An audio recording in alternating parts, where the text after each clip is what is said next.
క్రీస్తు వారిని ఆరాధించి మీకు స్తోత్రం చేస్తున్నాను.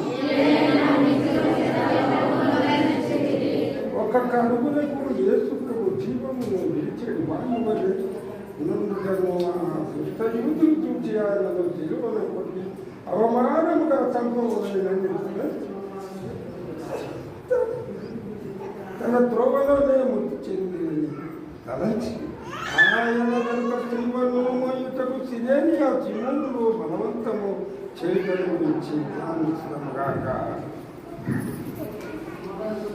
నా రక్షకుడైన యేసువా, నేను నా స్త్రీలను పొందలేక దాని ప్రేమతో చేరుకొని ఆలింగనము చేస్తున్నాను. ముఖ్యముగా మీరు నాకు విధించిన మరణమును మరణ సంకటమును చేకొని ప్రభువు నేను మీ నిమిత్తము మృతి పొంద ఆశించుతున్నాను. ఆమె